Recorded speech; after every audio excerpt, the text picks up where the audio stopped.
ಭೂತ ಬಂಗಲೆಯ ಯಾವ ದಿಕ್ಕು ನೋಡಿದ್ರೂ ಬರೀ ಕತ್ತಲು. ಬಂಗಲೆಯ ಒಳಗೆ ಹಾಗೂ ಸುತ್ತಲೂ ಆವರಿಸಿರುವ ಕಾಡು ಗಿಡಗಳು, ವಿಷ ಜಂತುಗಳು, ಬಿಯರ್ ಬಾಟಲ್ಗಳು, ಕಟ್ಟಡದ ಬಳಿ ಓಡಾಡೋದಕ್ಕೂ ಭಯ ಪಡ್ತಾ ಇರುವ ಗ್ರಾಮಸ್ಥರು. ಹೀಗೆ ಮುಖ್ಯ ರಸ್ತೆಯ ಪಕ್ಕದಲ್ಲೇ ಈ ಭೂತ ಬಂಗಲೆ ತಲೆ ಎತ್ತಿ ನಿಂತು ಗ್ರಾಮಸ್ಥರು ಭಯ ಪಡ್ತಾ ಇರುವ ಈ ದೃಶ್ಯ ಕಂಡು ಬಂದಿದ್ದು ಕೋಲಾರ ಜಿಲ್ಲೆಯ ಮಾಲೂರು ತಾಲೂಕಿನ ಮಾಸ್ತಿ ಹೋಬಳಿ ಕೇಂದ್ರದಲ್ಲಿ. ಕನ್ನಡ ಆಸ್ತಿ ಮಾಸ್ತಿ ಅಂತ ಪ್ರಖ್ಯಾತಿ ಪಡೆದಿರುವ ಕವಿ ಮಾಸ್ತಿ ವೆಂಕಟೇಶ ಅಯ್ಯಂಗಾರ್ ಅವರ ಹುಟ್ಟೂರಿನಲ್ಲಿ ಕಂಡು ಬರ್ತಾ ಇರುವ ದೃಶ್ಯಗಳು ಇವು. ಅಂದ್ಹಾಗೆ ಎಷ್ಟೊತ್ತು ನೀವು ನೋಡಿರುವ ಈ ದೃಶ್ಯಗಳು ಯಾವುದೋ ಹಾರರ್ ಮೂವಿಗಾಗಿ ಹಾಕಿರುವ ಭೂತ ಬಂಗಲೆಯ ಸಿನಿಮಾ ಸೆಟ್ ಅಲ್ಲ. ಇದು ಮಾಸ್ತಿಯ ಪದವಿ ಪೂರ್ವ ಕಾಲೇಜಿನ ವಿದ್ಯಾರ್ಥಿಗಳಿಗಾಗಿ ನಿರ್ಮಾಣ ಮಾಡಿರುವ ಸಮಾಜ ಕಲ್ಯಾಣ ಇಲಾಖೆಯ ಹಾಸ್ಟೆಲ್ನ ಕಟ್ಟಡ. ಹೌದು, ಕಾಮಗಾರಿ ಆರಂಭ ಆಗಿ ಸುಮಾರು 15 ವರ್ಷಗಳೇ ಕಳೆದ್ರು ಜನಪ್ರತಿನಿಧಿ ಹಾಗೂ ಅಧಿಕಾರಿಗಳ ನಿರ್ಲಕ್ಷ್ಯದಿಂದ ಈ ಹಾಸ್ಟೆಲ್ನ ಕಟ್ಟಡ ಕಾಮಗಾರಿ ಪೂರ್ಣಗೊಳ್ಳದೆ ಅಪೂರ್ಣ ಹಂತದಲ್ಲೇ ಸ್ಥಗಿತಗೊಂಡಿದ್ದು ಕಟ್ಟಡವು ತನ್ನ ಗುಣಮಟ್ಟದ ಜೊತೆಗೆ ಅಸ್ತಿತ್ವವನ್ನು ಕಳೆದುಕೊಳ್ತಾ ಇದೆ.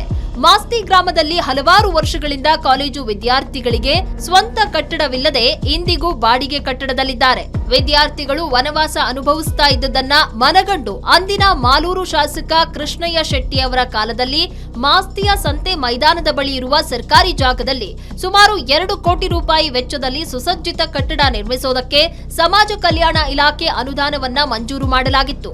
ಅದರಲ್ಲಿ 1 ಕೋಟಿ ರೂಪಾಯಿ ಹಣವನ್ನ ಸಹ ಬಿಡುಗಡೆ ಮಾಡಿ ಈಗ ಕಾಣಿಸುತ್ತಿರುವ ಈ ಹಂತದವರೆಗೂ ಕಾಮಗಾರಿ ನಡೆದಿದ್ದು ಬಿಟ್ರೆ 15 ವರ್ಷಗಳಿಂದ ಕಾಮಗಾರಿ ನಿಲ್ಲಿಸಿ ಇತ್ತ ಯಾರೂ ತಿರುಗಿಯೂ ನೋಡಿಲ್ಲ.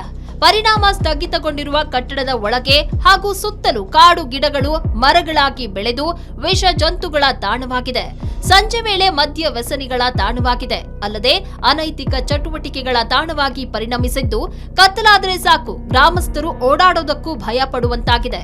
ಇನ್ನು ಈ ಕುರಿತು ದಲಿತ ಪರ ಸಂಘಟನೆಗಳು ನಿರಂತರವಾಗಿ ಪ್ರತಿಭಟನೆಯನ್ನ ಮಾಡಿಕೊಂಡು ಬರ್ತಾ ಇದ್ದು ಆಯಸ್ಸು ಕಳೆದುಕೊಂಡಿರುವ ಈ ಕಟ್ಟಡವನ್ನ ತೆರವು ಮಾಡಿ ನೂತನ ಕಟ್ಟಡ ನಿರ್ಮಾಣ ಮಾಡಬೇಕು, ಇಷ್ಟಕ್ಕೆಲ್ಲ ಕಾರಣ ಆದವರ ಮೇಲೆ ಕ್ರಿಮಿನಲ್ ಕೇಸ್ ದಾಖಲಿಸಬೇಕು ಅಂತ ಒತ್ತಾಯ ಮಾಡ್ತಿದ್ದಾರೆ.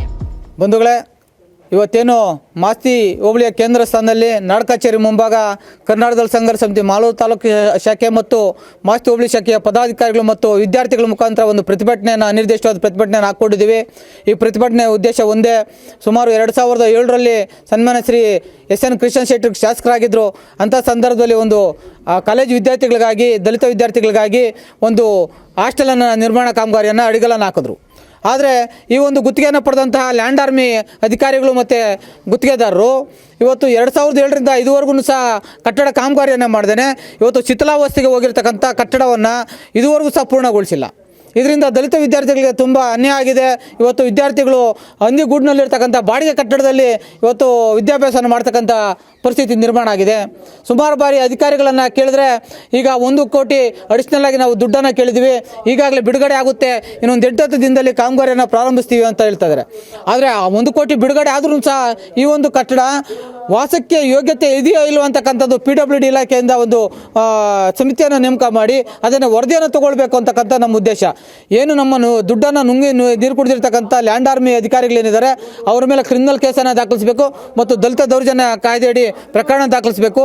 ನಮ್ಮ ನೊಂದ ದಲಿತ ವಿದ್ಯಾರ್ಥಿಗಳಿಗೆ ನ್ಯಾಯ ಕೊಡಿಸಬೇಕು ಅಂತೇಳಿ ಕರ್ನಾಟಕ ದಲಿತ ಸಂಘರ್ಷ ಸಮಿತಿ ಒತ್ತಾಯವನ್ನು ಮಾಡ್ತಾ ಇದೆ. ದಯವಿಟ್ಟು ನಾವು ಜಿಲ್ಲಾಧಿಕಾರಿಗಳಲ್ಲಿ, ಜಿಲ್ಲಾ ಆಡಳಿತದಲ್ಲಿ ನಾವು ಕೇಳ್ಕೊಳ್ತಕ್ಕಂಥದ್ದು ಒಂದೇ, ನಮಗೆ ಉತ್ತಮವಾಗಿರ್ತಕ್ಕಂಥ ಹಾಸ್ಟೆಲ್ ವ್ಯವಸ್ಥೆಯನ್ನು ಆಗಬೇಕು. ಈಗ DSW ಗಮನಕ್ಕೆ ತಂದಿದ್ದೀವಿ, ಜಿಲ್ಲಾಧಿಕಾರಿಗಳ ಗಮನಕ್ಕೂ ತಂದಿದ್ದೀವಿ, ಸಾಮಾಜಿಕ ಕಲ್ಯಾಣಾಧಿಕಾರಿಗಳು ಗಮನಕ್ಕೂ ತಂದಿದ್ದೀವಿ.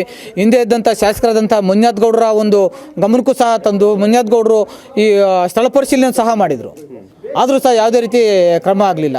ಅದಾದ ನಂತರ ಮಂಜುನಾಥ್ ಗೌಡರು, ನಂಜೇಗೌಡರು ಬಂದರು, 2ನೇ ಅವಧಿಯಲ್ಲಿ ಶಾಸಕರಾಗಿದ್ದಾರೆ. ಇದುವರೆಗೂ ಸಹ ಇಲ್ಲಿಗೆ ಸ್ಥಳಕ್ಕೆ ಭೇಟಿ ನೀಡಿ ಸಮಸ್ಯೆಯನ್ನು ಬಗೆಹರಿಸ್ತಕ್ಕಂಥ ಕೆಲಸನ ಮಾಡಲೇ ಇಲ್ಲ. ಕನಿಷ್ಠ ಪಕ್ಷ ಈ ಸುತ್ತಮುತ್ತ ಇರ್ತಕ್ಕಂಥ 200-300 ವಿದ್ಯಾರ್ಥಿಗಳಿಗೆ ಇವತ್ತು ಅನುಕೂಲ ಆಗುತ್ತೆ. ಇವತ್ತು ಹಾಸ್ಟೆಲ್ ವ್ಯವಸ್ಥೆ ಇಲ್ಲದೇ ಕನಿಷ್ಠ ಪಕ್ಷ 60-80 ವಿದ್ಯಾರ್ಥಿಗಳು ಮಾತ್ರ ಹಾಸ್ಟೆಲ್ ಇದ್ದಾರೆ. ಹಾಸ್ಟೆಲ್ ವ್ಯವಸ್ಥೆ ಆದರೆ ಇನ್ನೆಷ್ಟು ಜನ ವಿದ್ಯಾರ್ಥಿಗಳು ಅಂತಕ್ಕಂಥದ್ದನ್ನು ನಾವು ಯೋಚನೆ ಮಾಡಿ.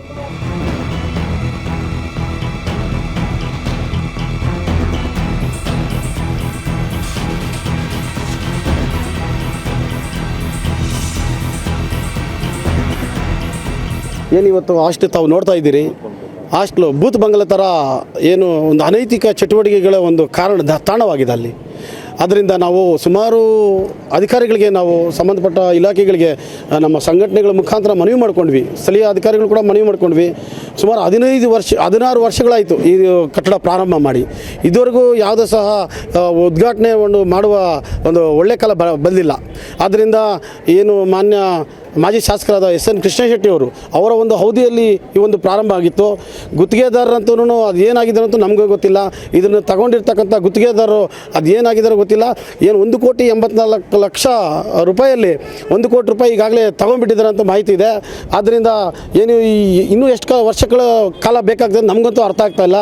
ಈ ಕೂಡಲೇ ಎಚ್ಚೆತ್ಕೊಂಡು ಜಿಲ್ಲಾ ಸಂಬಂಧಪಟ್ಟ ಅಧಿಕಾರಿಗಳು ಆಗಲಿ, ಸಮಾಜ ಕಲ್ಯಾಣ ಇಲಾಖೆ ಅಧಿಕಾರಿಗಳಾಗಲಿ ಈ ಒಂದು ಏನು ಸಮಸ್ಯೆಗೆ ಪರಿಹಾರ ಕೊಡಬೇಕು. ಇಲ್ಲವಾದಲ್ಲಿ ನಾವು ಹಂತವಾಗಿ ಹೋರಾಟಗಳನ್ನು ಮಾಡ್ತೀವಿ. ನಮ್ಮ SM ವೆಂಕಟೇಶ್ ಮತ್ತು ಚವನಹಳ್ಳಿ ವಿಜಯ್ ನೇತೃತ್ವದಲ್ಲಿ ಇವತ್ತು ಪ್ರೊಫೆಸರ್ B ಕೃಷ್ಣಪ್ಪ ಸ್ಥಾಪಿತ ಸಂಘಟನೆ ವತಿಯಿಂದ ಮತ್ತು ದಲಿತ ಸಂಘ ಸಮಿತಿ ಅಂಬೇಡ್ಕರ್ ವಾದ ಮುಖಾಂತರ ಇವತ್ತು ನಾವು ಸಾಂಕೇತಿಕವಾಗಿ ಅನಿರ್ದಿಷ್ಟಾವಧಿ ಧರಣಿ ಕಾರ್ಯಕ್ರಮ ಹಮ್ಮಿಕೊಂಡಿದ್ದೀವಿ.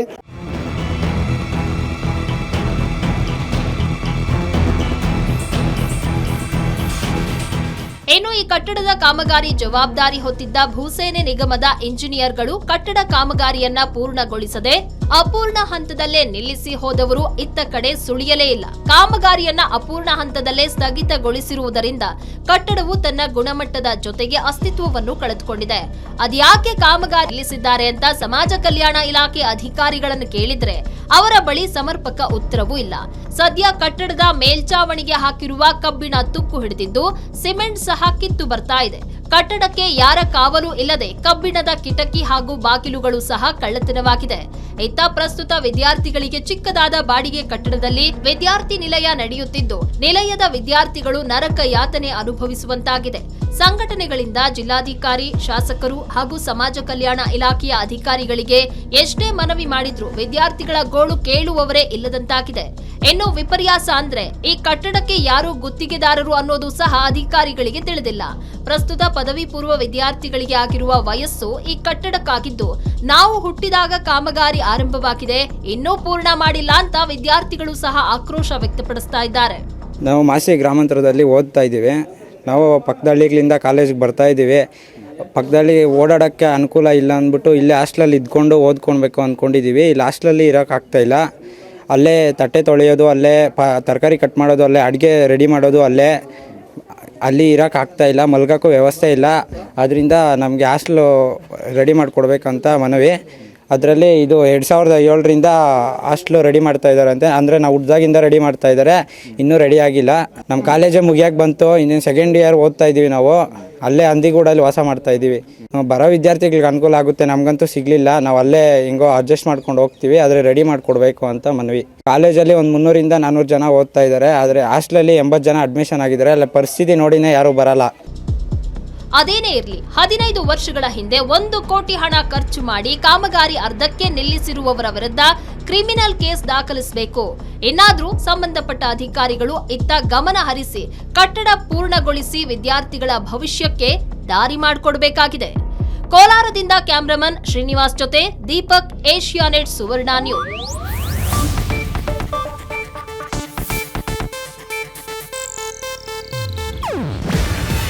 ಇದು ಏಷ್ಯಾನೆಟ್ ನ್ಯೂಸ್ ನೆಟ್ವರ್ಕ್ ಪ್ರಸ್ತುತಿ. ನೀವು ನೋಡ್ತಿದ್ದೀರಾ ಏಷ್ಯಾನೆಟ್ ಸುವರ್ಣ ನ್ಯೂಸ್.